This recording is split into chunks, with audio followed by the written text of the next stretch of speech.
kelompok 2 akan mempresentasikan makalah pernikahan di Indonesia. Sebelumnya, perkenalkan nama saya Intan Sulistiani. Perkenalkan nama saya Putri Arsiana. Perkenalkan nama saya Sulasri Sukarman. Perkenalkan nama saya Sadia. Perkenalkan nama saya Winnie Octavia. Materi yang pertama yaitu pernikahan di dalam Islam.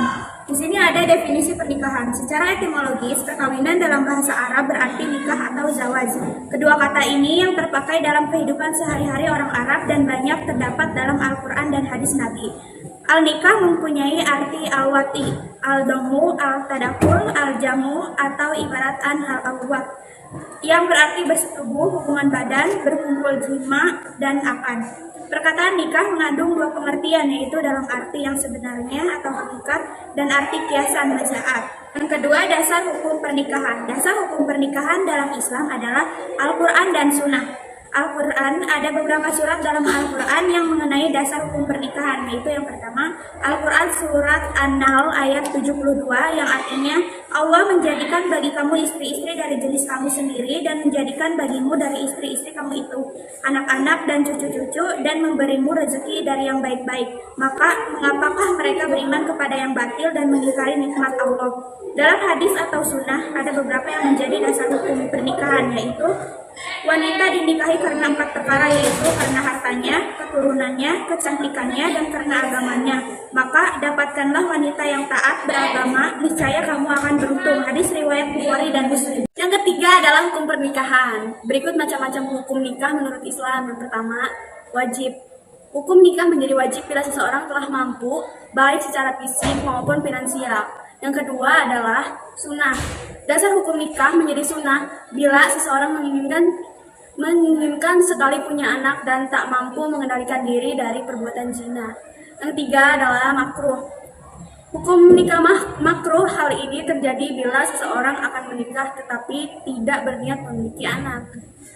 Juga ia mampu menahan diri dari perbuatan zina.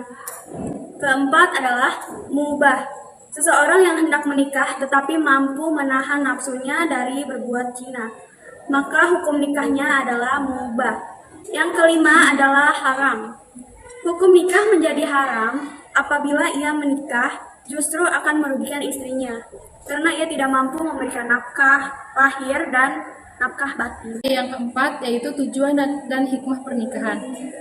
Yang pertama, tujuan pernikahan diantaranya setiap umat muslim yang melakukan pernikahan pasti memiliki tujuan untuk memiliki keturunan dengan harapan dapat menjadi penerus keluarga. Memiliki keturunan akan menambah kebahagiaan bagi rumah tangga yang sedang dibangun. Selain itu, memiliki keturunan bisa menjadi bakal pahala untuk suami istri di kemudian hari. Dan yang kedua, hikmah pernikahan. Inilah hikmah disyariatkannya pernikahan dalam Islam. Selain memperoleh ketenangan dan kedamaian, juga dapat menjaga keturunan hifzu al-nasli. Islam mensyariatkan pernikahan untuk membentuk mahligai keluarga sebagai sarana untuk meraih kebahagiaan hidup. Materi yang kedua yaitu pernikahan di Indonesia. Berdasarkan pasal 6 Undang-Undang Nomor 1 Tahun 1974 tentang pernikahan, syarat melangsungkan pernikahan adalah hal-hal yang harus dipenuhi jika akan melangsungkan sebuah pernikahan.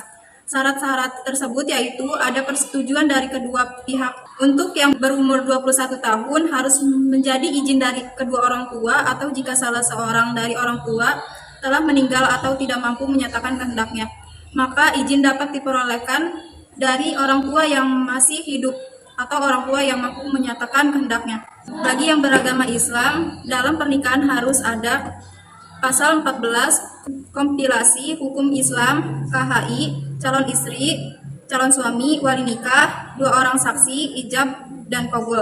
Menggugat Undang-Undang Pernikahan ke Mahkamah Konstitusi. Pada pertengahan tahun 2014, seorang mahasiswa dan 4 alumni Fakultas Hukum Universitas Indonesia menggugat Undang-Undang Pernikahan ke Mahkamah Konstitusi, khususnya pasal 2 ayat 1 Undang-Undang Nomor 1. Materi yang ketiga ada tradisi pernikahan di Jawa Barat. Jawa Barat memiliki berbagai tradisi unik yang teraplikasikan rapi dalam setiap aktivitas sosial. Salah satu tradisi yang masih dipegang teguh adalah penerapan adat Sunda dalam pernikahan. Setiap daerah di Indonesia memiliki adat pernikahan yang berbeda-beda. Pernikahan adat Sunda disebut sebagai salah satu adat pernikahan yang unik dan digemari hampir seluruh penduduk di Pulau Jawa. Beberapa rangkaian prosesinya dianggap membawa pesan kebahagiaan dan keabadian. Pada prosesi pernikahan adat Sunda ini, pihak keluarga calon mempelai pria menyerahkan sirih lengkap beserta uang pengikat sebagai isyarat bahwa pihak pria bersedia ikut membiayai pernikahannya. Selain itu, pihak calon pengantin pria juga memberikan cincin meneng atau cincin belah rotan sebagai tanda. Materi yang keempat ada keterkaitan pernikahan dalam Islam dengan pernikahan di Indonesia.